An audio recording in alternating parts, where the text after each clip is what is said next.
Hello everyone, welcome to Words and Wonders. Today I will be reading chapter 163 of the Grimm's Fairytale series, The Glass Coffin. Please like and subscribe if you like what I do here.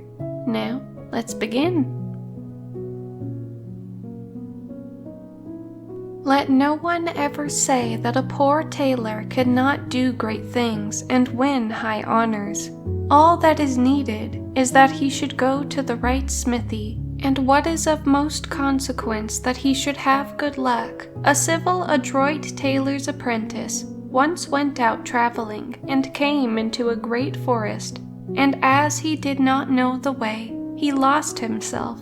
Night fell, and nothing was left for him to do but seek a bed in this painful solitude. He might certainly have found a good bed on the soft moss, but the fear of wild beasts let him have no rest there, and at last he was forced to make up his mind and spend the night in a tree. He sought out a high oak, climbed up to the top of it, and thanked God that he had his goose with him, for otherwise the wind which blew over the top of the tree would have carried him away.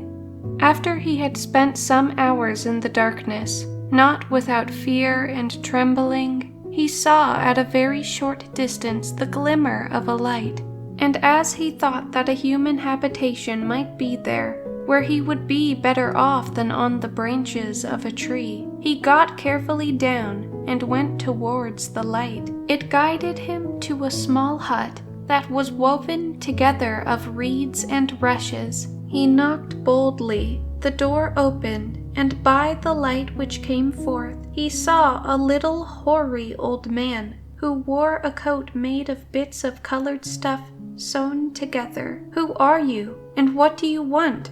asked the man in a grumbling voice.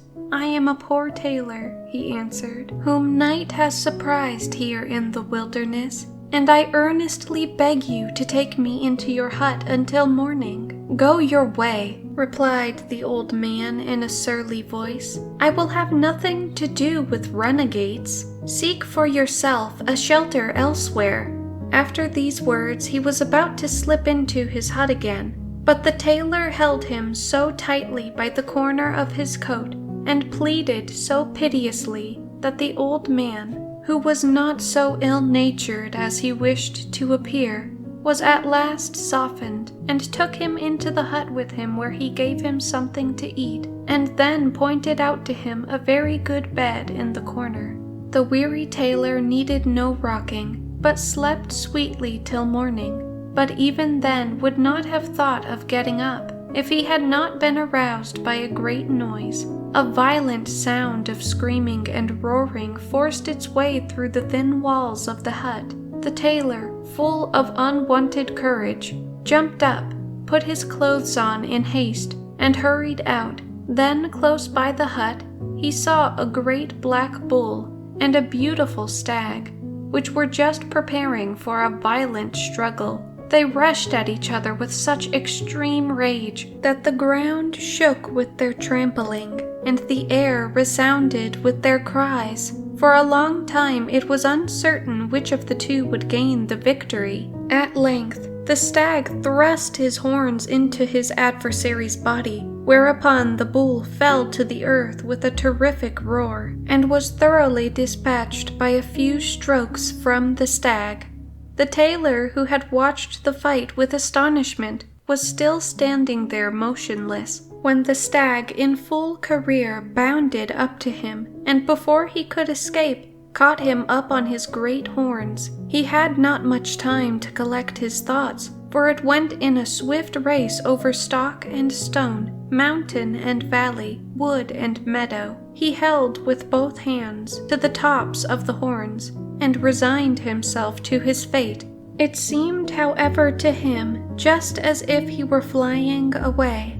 At length the stag stopped in front of a wall of rock, and gently let the tailor down. The tailor, more dead than alive, required a longer time than that to come to himself. When he had in some degree recovered, the stag, which had remained standing by him, pushed its horns with such force against a door which was in the rock that it sprang open. Flames of fire shot forth, after which followed a great smoke, which hid the stag from his sight. The tailor did not know what to do or whither to turn in order to get out of this desert and back to human beings again. Whilst he was standing thus undecided, a voice sounded out of the rock, which cried to him, "Enter without fear. No evil shall befall you thee." He hesitated, but driven by a mysterious force, he obeyed the voice and went through the iron door into a large, spacious hall, whose ceiling, walls, and floor were made of shining, polished square stones, on each of which were cut letters which were unknown to him. He looked at everything full of admiration, and was on the point of going out again, when he once more heard the voice which said to him, "Step on the stone which lies in the middle of the hall. A great good fortune awaits thee." His courage had already grown so great that he obeyed the order. The stone began to give way under his feet, and sank slowly down into the depths. When it was once more firm, and the tailor looked round, he found himself in a hall which in size resembled the former. Here, however, there was more to look at and to admire. Hollow places were cut in the walls, in which stood vases of transparent glass, which were filled with colored spirit or with a bluish vapor. On the floor of the hall 2 great glass chests stood opposite to each other, which at once excited his curiosity. When he went to one of them, he saw inside it a handsome structure, like a castle surrounded by farm buildings, stables, and barns, and a quantity of other good things. Everything was small, but exceedingly carefully and delicately made, and seemed to be cut out by a dexterous hand with the greatest exactitude. He might not have turned away his eyes from the consideration of this rarity for some time, if the voice had not once more made itself heard. It ordered him to turn round and look at the glass chest, which was standing opposite. How its admiration increased when he saw therein a maiden of the greatest beauty. She lay as if asleep, and was wrapped in her long fair hair as in a precious mantle. Her eyes were closely shut, but the brightness of her complexion and a ribbon which her breathing moved to and fro left no doubt that she was alive. The tailor was looking at the beauty with beating heart, when she suddenly opened her eyes and started up at the sight of him in joyful terror. "Just heaven!" cried she. "My deliverance is at hand. Quick, quick, help me out of my prison. If thou pushest back the bolt of this glass coffin, then I shall be free." The tailor obeyed without delay, and she immediately raised up the glass lid, came out, and hastened into the corner of the hall, where she covered herself with a large cloak. Then she seated herself on a stone, ordered the young man to come to her, and after she had imprinted a friendly kiss on his lips, she said, "My long-desired deliverer, kind heaven has guided thee to me, and put an end to my sorrows. On the self-same day when they end, shall thy happiness begin.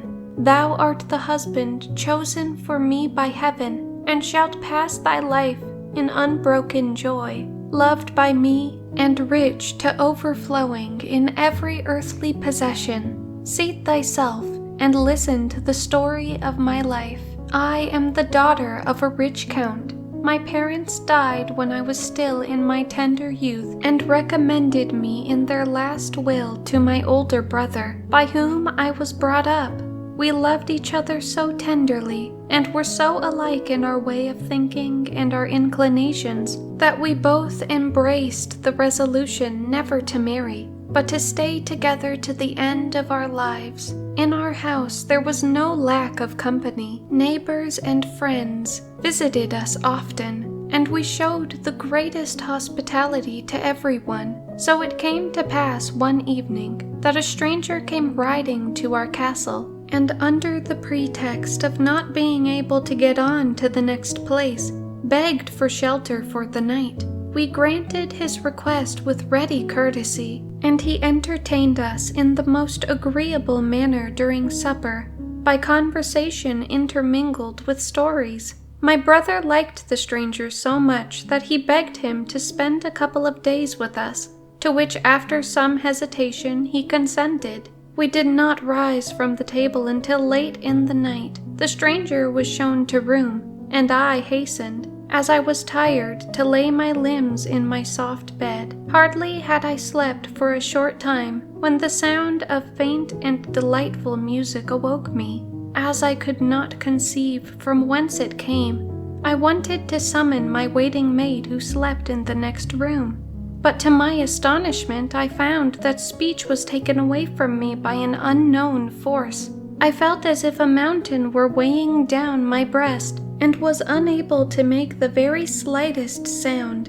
In the meantime, by the light of my night lamp, I saw the stranger enter my room through 2 doors, which were fast bolted. He came to me and said that by magic arts which were at his command, he had caused the lovely music to sound in order to awaken me, and that he now forced his way through all fastenings, with the intention of offering me his hand and heart. My repugnance to his magic arts was, however, so great that I vouchsafed him no answer. He remained for a time standing without moving, apparently with the idea of waiting for a favorable decision, but as I continued to keep silence, he angrily declared he would revenge himself and find means to punish my pride, and left the room. I passed the night in the greatest disquietude, and only fell asleep towards morning. When I awoke, I hurried to my brother, but did not find him in his room, and the attendants told me that he had ridden forth with the stranger to the chase by daybreak. I at once suspected nothing good.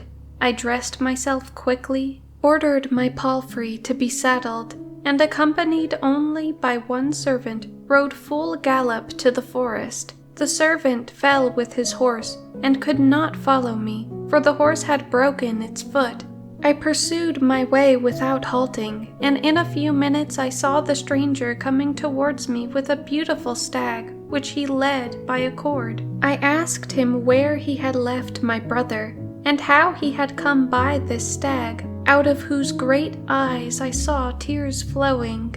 Instead of answering me, he began to laugh loudly. I fell into a great rage at this, pulled out a pistol, and discharged it at the monster. But the ball rebounded from his breast and went into my horse's head. I fell to the ground, and the stranger muttered some words which deprived me of consciousness. When I came to my senses again, I found myself in this underground cave in a glass coffin.